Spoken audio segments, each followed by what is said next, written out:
It was a group of wealthy Chicago Jews back in the 90s, some with strong socialist views, with a plan to make Obama America's first black president. Employing the help of Jewish ad man David Axelrod, Obama's Jewish handlers, Betty Lou Saltzman, Abner Mikva, Penny Pritzker, Lester Crown, and Valerie Jarrett finally got their man into the White House. And now, after 4 years as president, Obama is still hell-bent on keeping his record sealed. But just last week, Donald Trump blew the lid off once again with an offer Obama should not have refused. President Obama is the least transparent president in the history of this country. There's never been anything like it. We know very little about our president. I'm very honored to have gotten him to release his long-form birth certificate, or whatever it may be. Now, many people have questions, and very serious questions.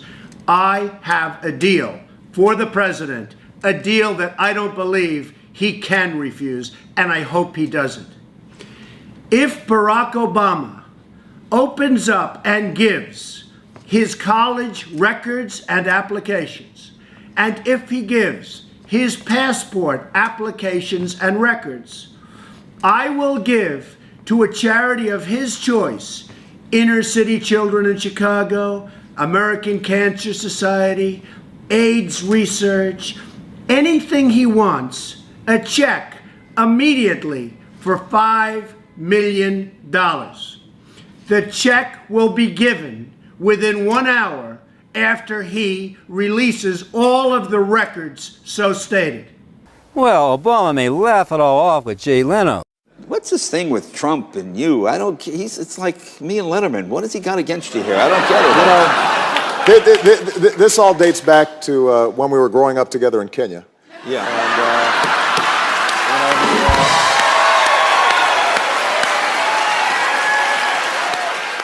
But the lies will not go away, no matter how hard Obama tries to cover them up. First, there's his birth certificate, which Trump calls whatever it may be.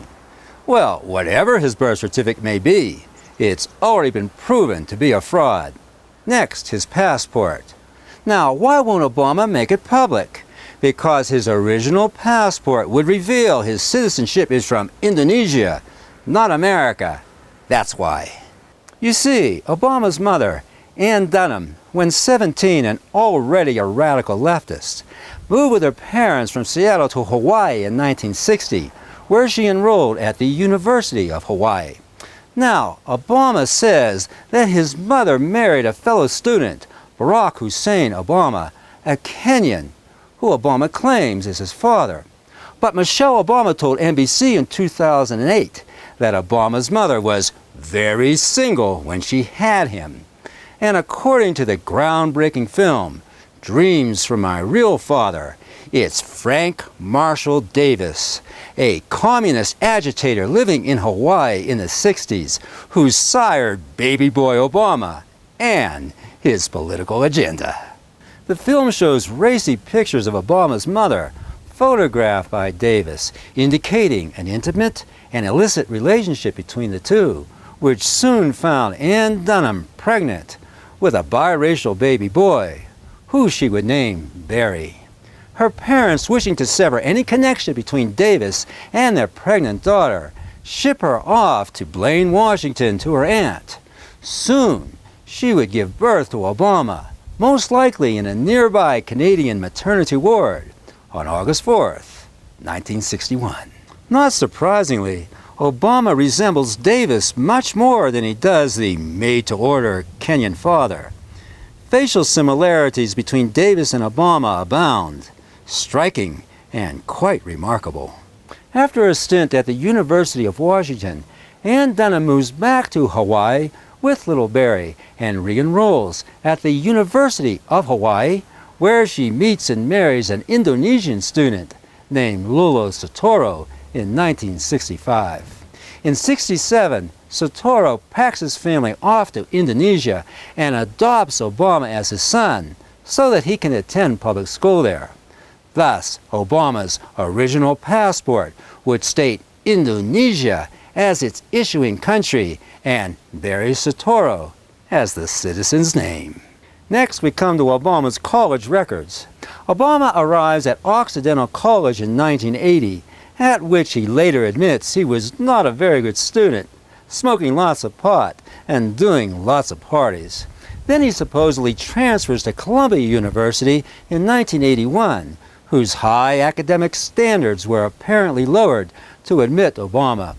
A former classmate, Wayne Root, who like many others doesn't remember seeing Obama, says that the only way Columbia would have admitted Obama would be as a foreign exchange student.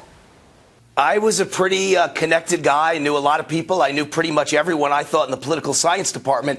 I never met him. I never saw him. I never heard of him. No one that I know at Columbia ever met him, ever heard of him, or ever saw him. There's an easy track that gets you into an Ivy League school, and you don't have to compete like a guy like me. I was valedictorian in my high school, top 1/2 of 1% SAT scores. You don't have to do that if you're a foreign exchange student. Let's go back to Trump's original offer. Trump is $5 million sure there's fraud going on. And Obama, that sealing his records is worth more than any amount of money Trump can give, even though it would help a lot of needy people. Either Obama really doesn't care about helping people after all, or there's something in his records he doesn't want us to see. Either way, by refusing Trump's offer, Obama, or whatever his name may be, proves without a doubt that we don't want to give him 4 more years as President of the United States of America.